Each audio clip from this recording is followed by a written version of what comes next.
Commander Elaine Summers stood on the bridge of the Earth defense ship Defiant. Her eyes never left the main screen as the alien message finished translating. The words made her stomach turn. Earth is denied entry to the Galactic Coalition. Again, Elaine gripped the edge of her command chair. Her knuckles turned white. The aliens had called humans primitive, unworthy of Coalition resources. They broadcast this message on all channels, making sure everyone in this sector of space could hear it. The crew of the Defiant remained quiet. No one moved. No one spoke. The shame was heavy in the air. Humanity had traveled 3 light years to reach this outpost, their first real diplomatic mission beyond the solar system, and now this public mockery. Kelly Barnes at the communication station broke the silence. The Vraxians are sending visual feeds to nearby systems. They are calling our ship design old and useless, like something for a museum. Through the large window of the bridge, Elaine could see the massive Vraxian warships. Their hulls shined with technology that Earth scientists could only dream about. Their weapons could destroy the Defiant in seconds. But the aliens did not know everything about Earth. They did not know what a small team of scientists had created back home, a secret that only a few people knew about. Send the code to Earth Defense Command. Elaine ordered. Her voice stayed strong despite her anger. Tell them it is time for protocol. Midnight. Kelly looked up with wide eyes. Commander, are you sure that is? I am sure. Elaine cut her off. If they want to see what humans can do, we will show them. We will show all of them as. Kelly sent the message. Elaine thought about Dr. Amy Walters, the quiet scientist who had discovered something that changed everything. Amy had looked into the deepest parts of reality and found something no one thought possible. Amy had created a weapon that no species in the galaxy could imagine. Back on the Vraxian command ship, Fleet Commander Zar looked at the human vessel with all 6 of his eyes. His mouth parts clicked with amusement. Look at their ship, he said to his second in command. See how small it is. How weak the hull is, made of basic metals. Their weapons are simple lasers and missiles. His second in command, a female named Krex, nodded. The humans think they deserve a place among us. They think 300 years of space travel makes them ready. They are like children playing with toys. Zar laughed, a harsh sound that echoed. On his bridge, his crew joined in.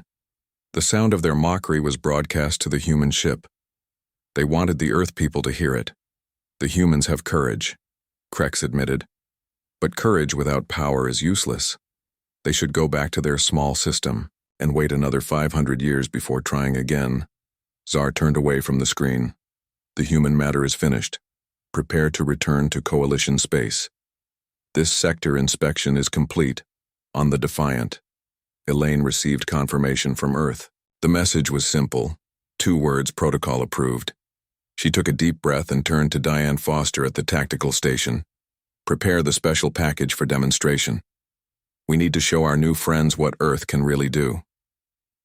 Diane nodded, her face serious. She began typing commands into her station. This would change everything. Kelly looked up from her station. Commander, the Vraxian ships are powering up their engines. They are preparing to leave. Let them know we have something to show them before they go. Elaine said, a gift from Earth. A demonstration of technology. Kelly sent the message. The response came quickly. The Vraxians were curious. What could these primitive humans possibly show them? Something worth delaying their departure? Probably not. But they would watch. They would laugh again. And then they would leave these humans behind. Little did they know that in a secure room deep in the Defiant, a small device was powering up. A device that bent reality itself.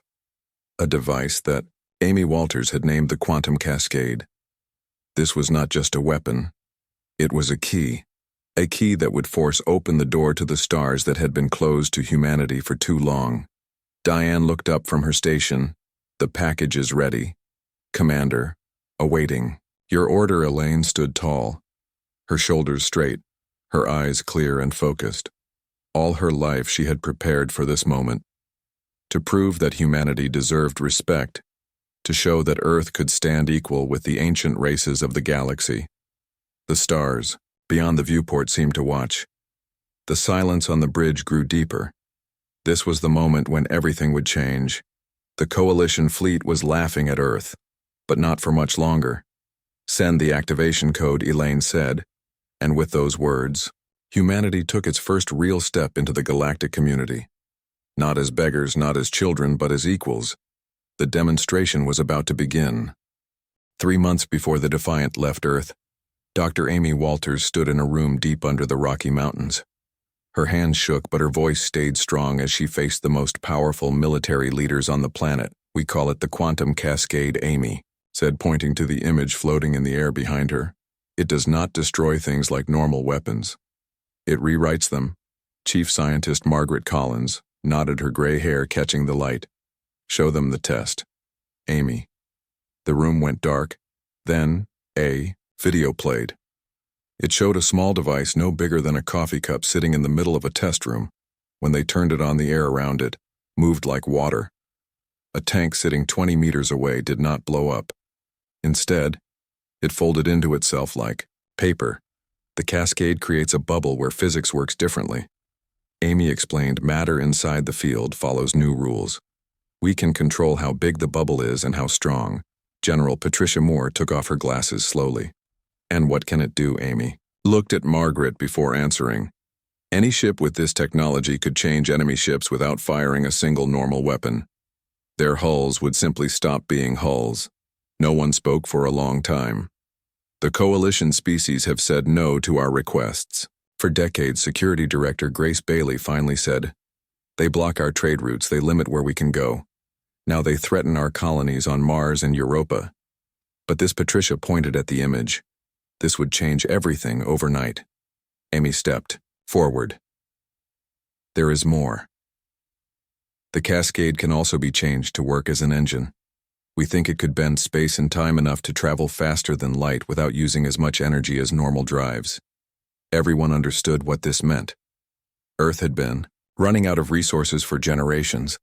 The planet was still recovering from climate disasters and the water wars.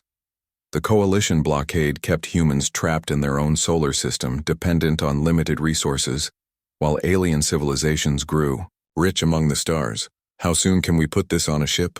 Patricia asked.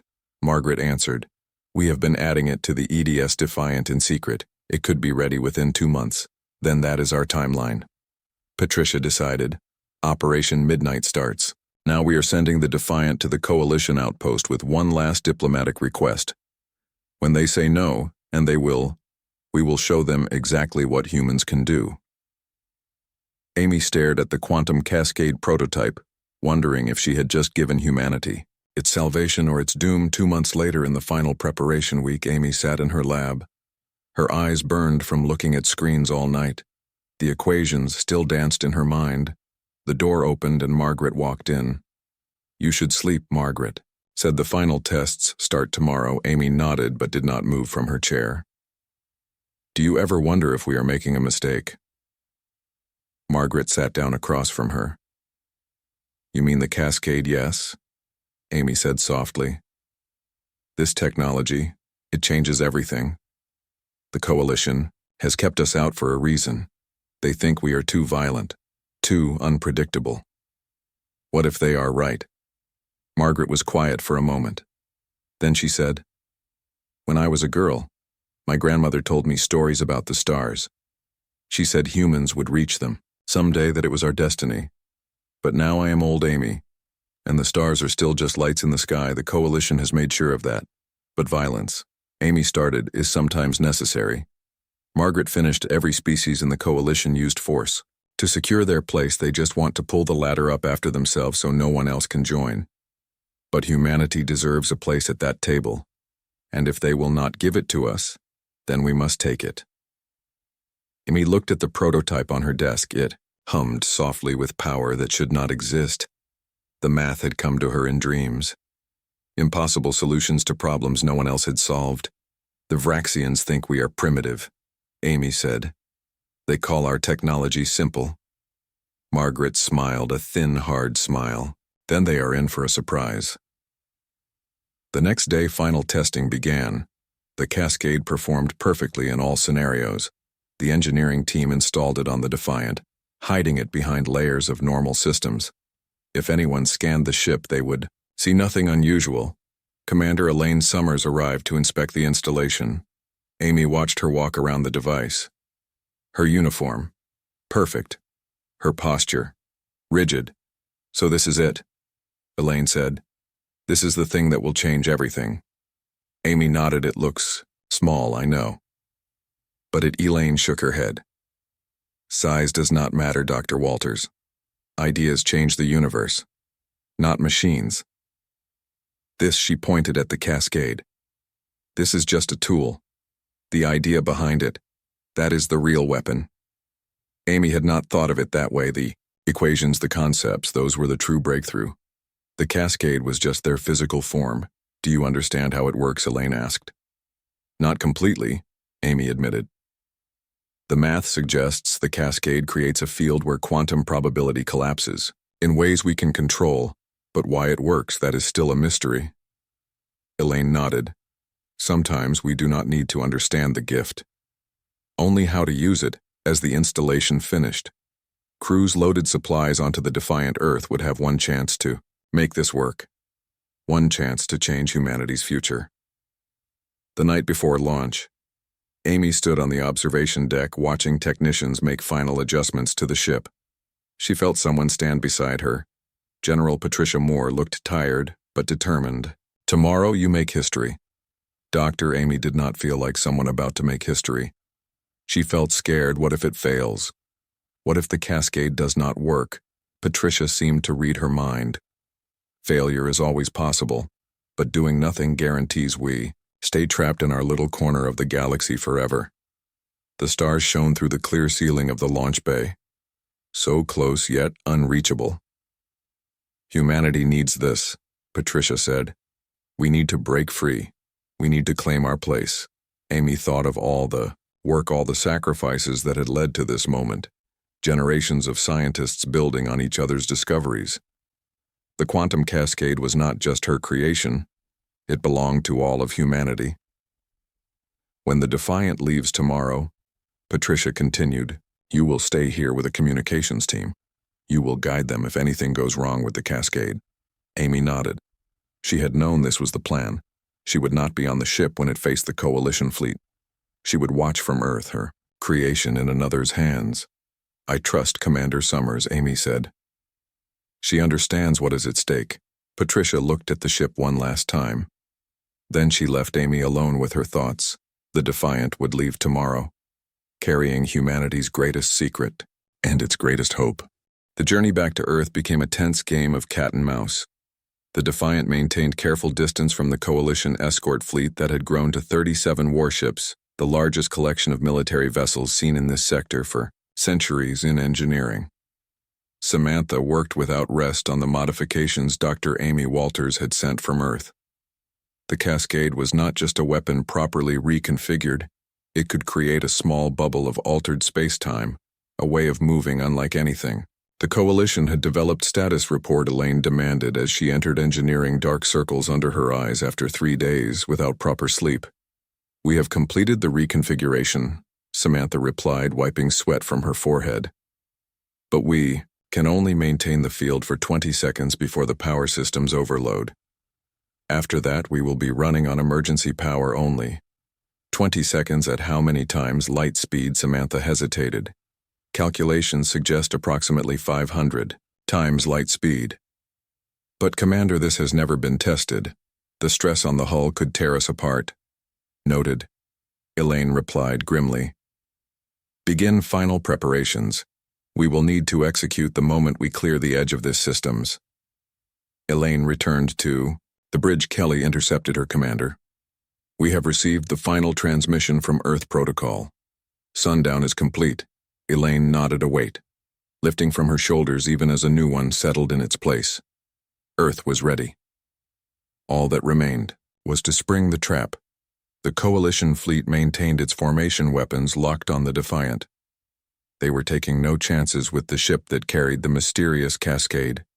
Technology Coalition flagship is hailing us, Kelly announced as Elaine took her seat on the bridge. Decline, Elaine ordered. All hands prepare for emergency maneuvers. Diane, activate the cascade drive on my mark. As the Defiant approached the system boundary, the coalition vessels tightened their formation, clearly expecting some kind of escape attempt. They are charging weapons, Diane reported, her voice steady. Despite the threat. Now Elaine commanded. The reconfigured cascade activated, and reality itself seemed to warp around the Defiant. The stars streaked and blurred as the ship accelerated to impossible speeds, leaving the coalition fleet suddenly grasping at empty space. For exactly 20 seconds, the Defiant traveled a distance that should have taken months. When the cascade drive shut down emergency systems, flashing warnings across every console they were within Earth solar system damage report, Elaine called out as system stabilized hull integrity at 82%. Diane replied, power systems critical but functional. The cascade drive is completely burnt out. It got us where we needed to go, Elaine said, gazing at the view screen where Earth now appeared a blue jewel against the blackness of space. Open a channel to Earth. Defense Command. As the connection established, Dr. Amy Walters' face appeared, tension evident in her features. Commander Summers. You made it, barely. Elaine confirmed. The coalition fleet will be right behind us once they track our course. Hours at most. Is sundown ready? Amy nodded. We have positioned cascade satellites throughout the system. The moment their fleet arrives, we will activate the network. The plan had always been more complex than a simple weapon demonstration. While the Defiant had shown the coalition a glimpse of the technology's destructive potential, they had never revealed its true purpose. 6 hours later, long-range sensors detected the first coalition vessels emerging from FTL at the edge of the solar system. The invasion force had arrived, nearly 100 warships representing every major coalition power. They are scanning the system, Kelly reported. Targeting Earth and our orbital defenses, Elaine opened a channel to the approaching fleet. This is Commander Elaine Summers of Earth Defense. You are entering sovereign space. Reverse course immediately. The A response was as expected, demands for surrender and threats of planetary bombardment.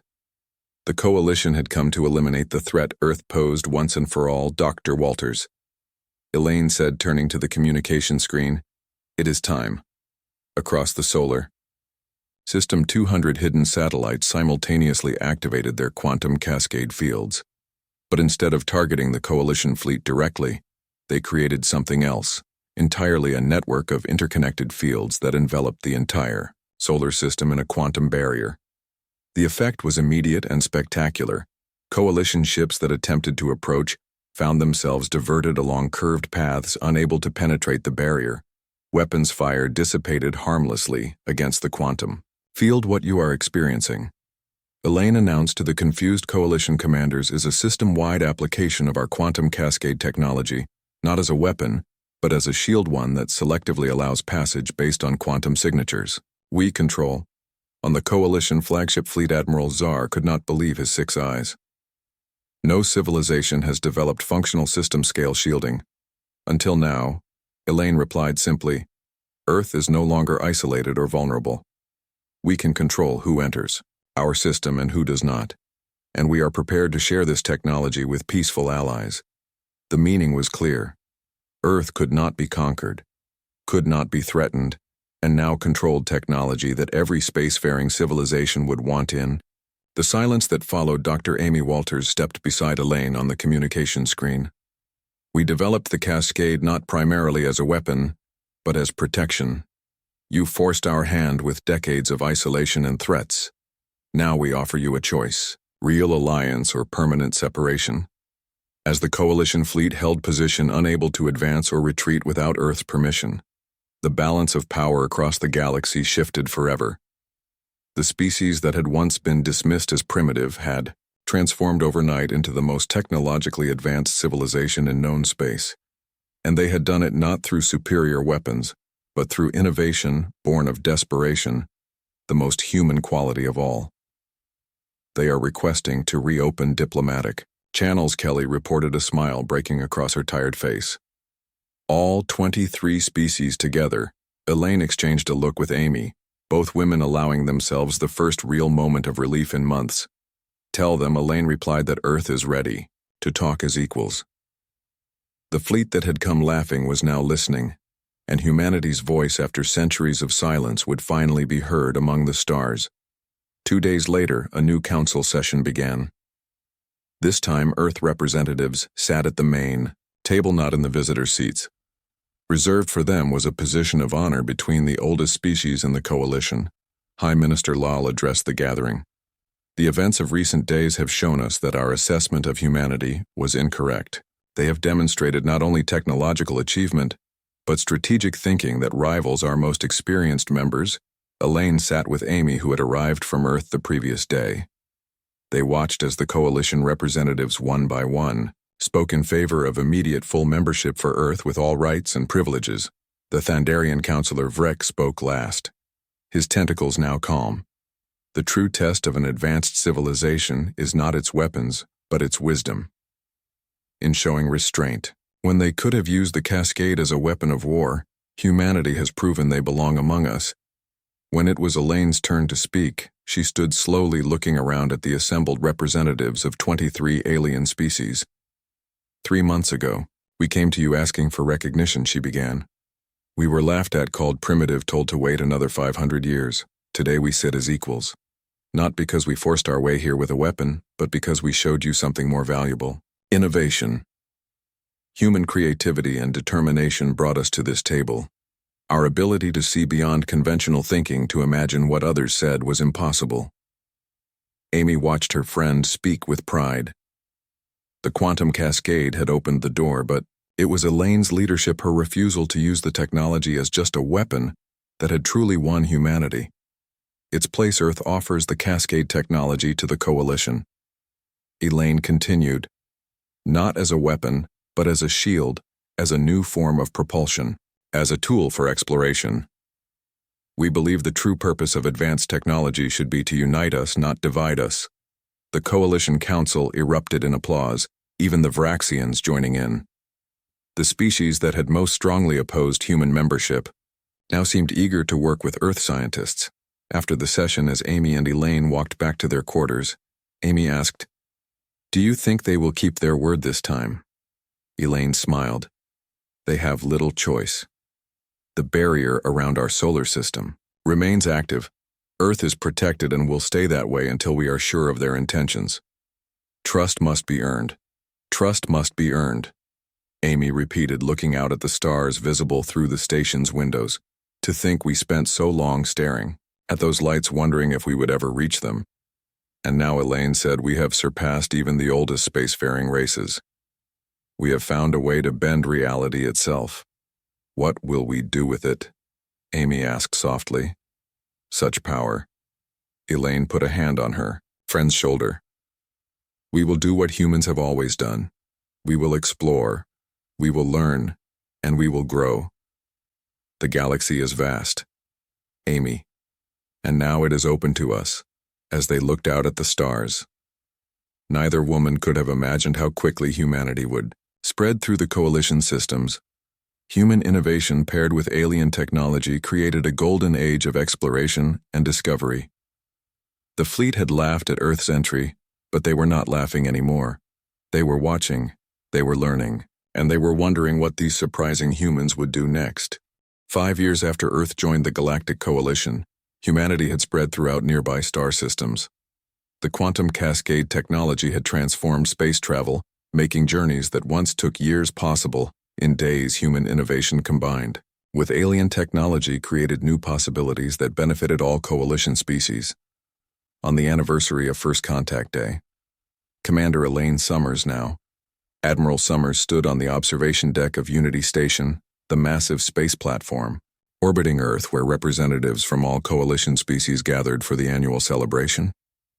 Dr. Amy Walters joined her, both women now older, their faces showing the stress of the past 5 years, but also pride in what they had accomplished. Can you believe it has been 5 years? Amy asked, looking out at the hundreds of ships from different worlds all gathered to honor Earth.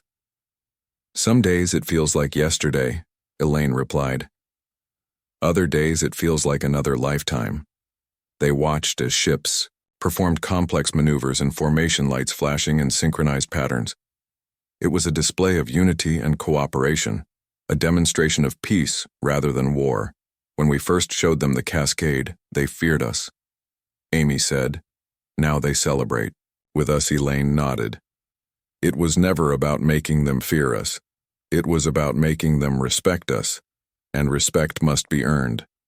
A small delegation approached them. Coalition, High Minister Lal now, in his final year of service, led the group. His compound eyes reflected the stars as he bowed in the human style of greeting, Admiral Summers, Dr. Walters. "We come to express our gratitude once more," he said. 5 years ago, humanity showed us that we had become stagnant in our thinking. The cascade technology has advanced all our civilizations, but more importantly, it has reminded us of something we had forgotten. "And what is that?" Elaine asked. "That innovation comes from challenge," Lal replied. "Your species faced obstacles that would have destroyed most civilizations. Instead, you created something revolutionary, because you had no choice." Amy smiled softly. "Sometimes the greatest breakthroughs come from the most desperate situations." Indeed, Lal agreed. "And now I must share news. The Council has unanimously voted to establish the Walters Institute for Quantum Physics. It will be built here at Unity Station, a place where scientists from all species can work together." Amy was speechless, tears forming in her eyes. "This honor," Lal continued, "is in recognition, not just of your discovery, but of your wisdom in how it was used. You could have given your military a weapon that would have dominated the galaxy.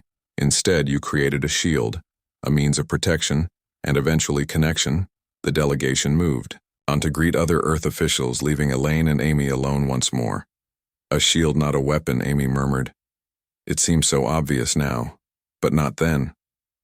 Elaine reminded her. "When we were isolated, threatened, it took courage to see beyond immediate advantage to the greater possibility."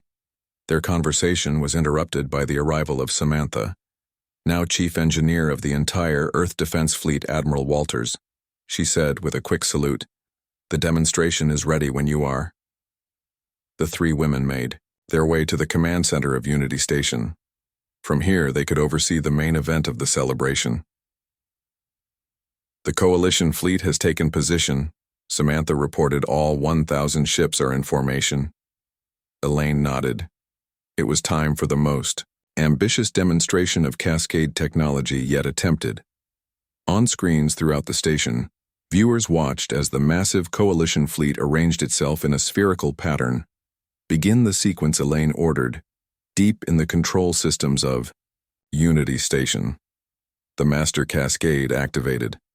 Across the fleet, 1,000 ships simultaneously engaged their cascade drives, creating not bubbles of destructive force but a harmonized network of quantum fields. The effect was breathtaking. As the field synchronized, stars seemed to bend, light warped, and for just a moment, a corridor opened in space. A tunnel leading to the distant Andromeda galaxy, millions of light years away. For 30 seconds, everyone on Unity Station could see through. This quantum corridor could witness another galaxy as if it were right beside them. Then slowly, carefully, the field collapsed. The demonstration was complete. The cheers that erupted throughout Unity Station were deafening. Species that once fought each other now celebrated together, united in awe at what they had witnessed. "This is just the beginning," Amy said softly. "The cascade can take us further than we ever imagined, not just to nearby stars, but to other galaxies. With time," Elaine agreed. "But not alone. The knowledge we have gained, the relationships we have built, these are as important as the technology itself." Later that evening, as the celebration continued, Elaine found herself standing with Fleet Commander Czar, the same Vraxian, who had once laughed at the primitive human ship. 5 years had changed him too. "I must confess something, Admiral," he said, his voice rumbling through his translator. 5 years ago, when you first demonstrated the cascade, I was terrified, not just of the weapon but of what it meant. That humans, a species we had dismissed, had surpassed us. Elaine waited, letting him continue. "It challenged everything I believed about the natural order of species," he admitted. "I thought age and history determined worth. I was wrong." "Thank you for saying that," Elaine replied. "It cannot have been easy." Zar made a gesture with his upper limbs that translated roughly to respectful acknowledgement. The coalition is stronger with Earth as part of it.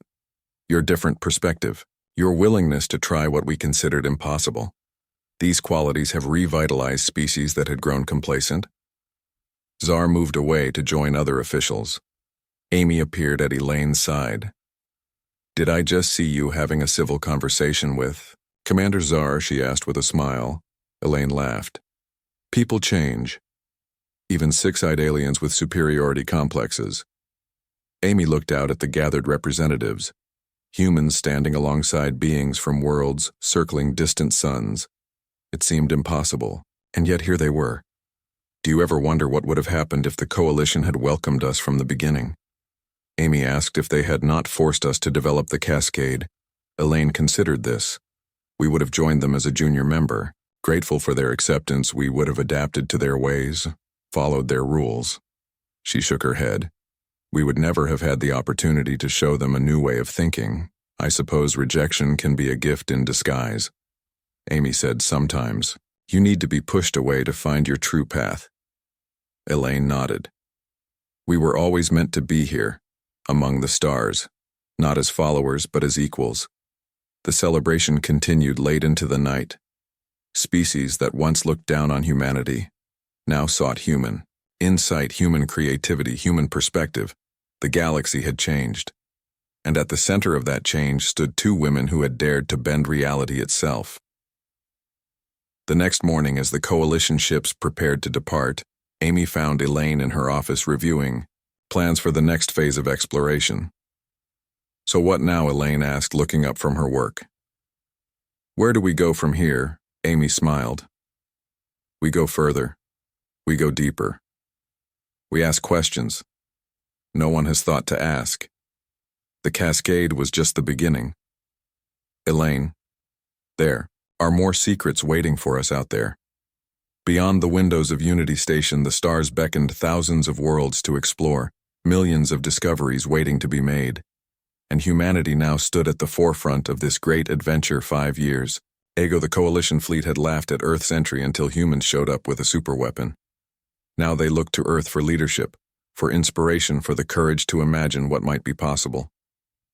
The universe was vast, but the human spirit, the will to overcome, to innovate, to transform challenge into opportunity, that spirit was vaster still, and as Elaine and Amy looked out at the stars, they knew that humanity had only just begun its journey.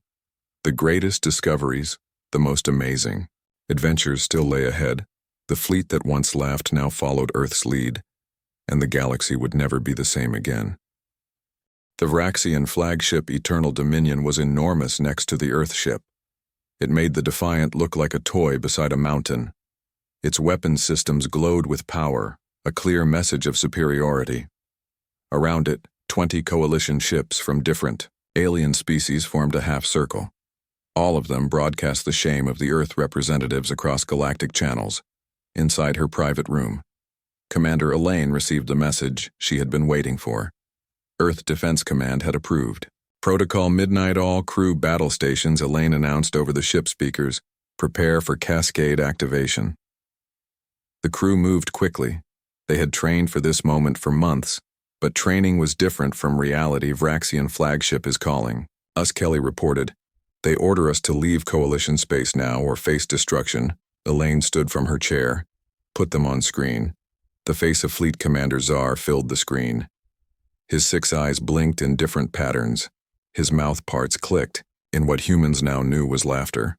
"Your primitive ship pollutes our sensors, human," the alien said. "We have allowed your kind to pretend long enough. Leave or be removed." Elaine kept her face calm. "Before we go, we would like to show you Earth technology. A friendly gesture so you understand what we could bring to the Coalition." Laughter echoed through the Vraxian bridge crew. "What could you possibly show that would interest us? Your engines are hundreds of years behind our technology. Your weapons could not even damage our backup shields." "Something new," Elaine replied simply. "If you will allow us to activate a small device. Curiosity, the one weakness all intelligent species share, one out." Zar gave permission, surely expecting some sad display. That would give the Coalition observers more to laugh about.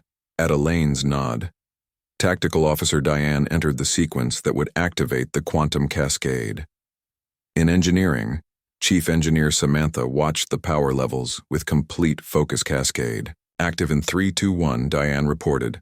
There was no beam, no shot, no visible weapon fire. Just a small distortion in space, a ripple that moved from the Defiant toward a small empty moon that orbited the Coalition outpost. The effect was immediate and amazing. The moon, a rock about 3 kilometers wide, did not break or explode. Instead, its surface seemed to fold inward, matter compressing and twisting in ways that should not be possible. Within seconds, the moon had collapsed to less than a tenth of its original size. Changed at the quantum level. All communication channels went silent. Demonstration complete, Elaine announced calmly.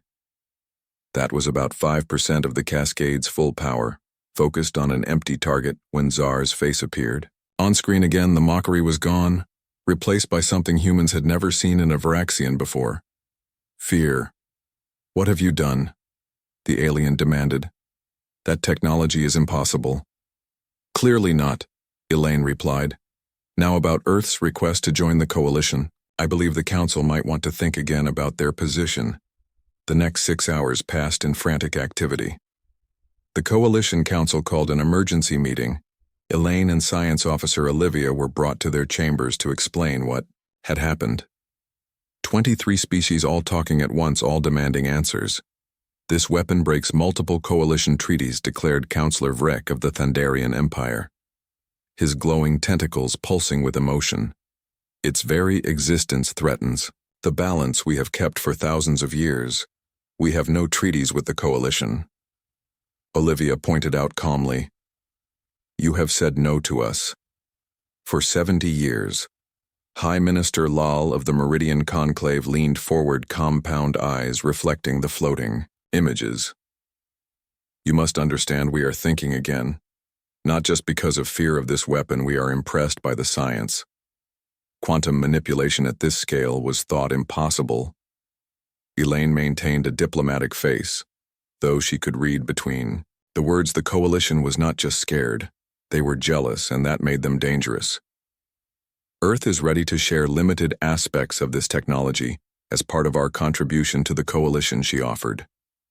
In exchange, we request full membership, status-free trade rights, and access to the outer colony zones in the Orion Spur.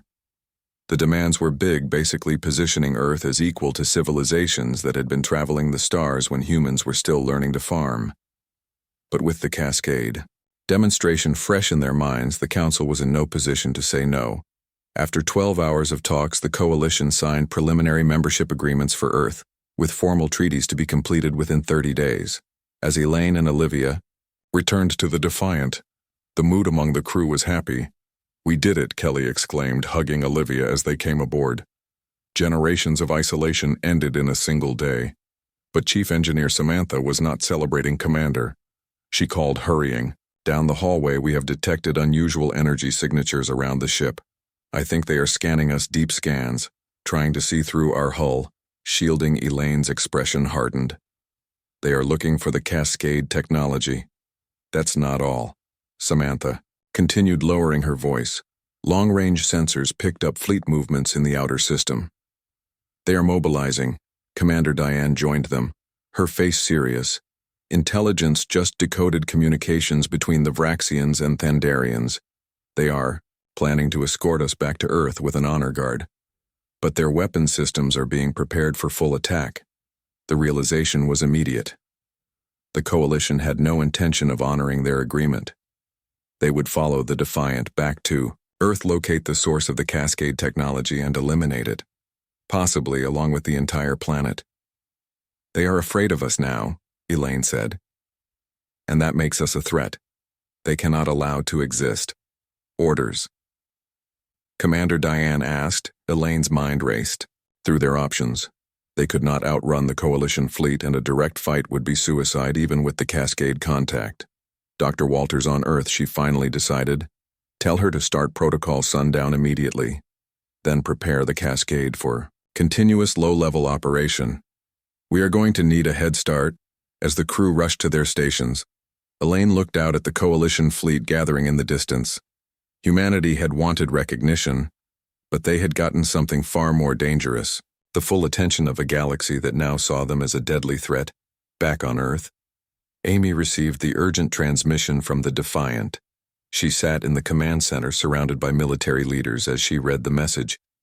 They planned to follow the Defiant back to Earth, Amy said. Then attack once they locate the source of the Cascade technology. General Patricia nodded, her face grim. They fear what they cannot control. Can the Defiant escape? Amy asked. Unlikely, Patricia said. The Coalition fleet is too large. Even with the Cascade, they could not fight so many ships. Amy thought for a moment. Commander Summers says to initiate Protocol Sundown. The room fell silent. Protocol Sundown was the backup plan, the one they hoped they would never need it. We'll take at least 4 days to deploy all the satellites, Patricia said. The Defiant will buy us time. Amy replied. I need to send them the modifications for the Cascade. What modifications? Patricia asked. Amy turned to her computer. We designed the Cascade as a weapon, but it can be more. With some changes, it can create a localized bubble of altered spacetime. A new kind of propulsion. You mean faster than light travel? Patricia said. Amy nodded. Much faster, but risky. The Cascade was never tested for this. The power requirements alone could burn out their systems. Patricia was quiet for a moment. It is their only chance, she said finally. Send the modifications. As Amy worked, she could not help but wonder if she was sending the crew of the Defiant to their doom. The equations were solid, but theory and practice were different things on the Defiant. Elaine prepared her crew. They would have one chance to escape, one chance to warn Earth. The Coalition ships watched their every move, weapons locked, on target. They expected humans to beg, to plead for mercy. Instead, Commander Elaine Summers of the Earth Defense Ship, Defiant, was about to show them something new, something no one in the galaxy had ever seen before. The true potential of the quantum Cascade was about to be revealed, and the galaxy would never be the same.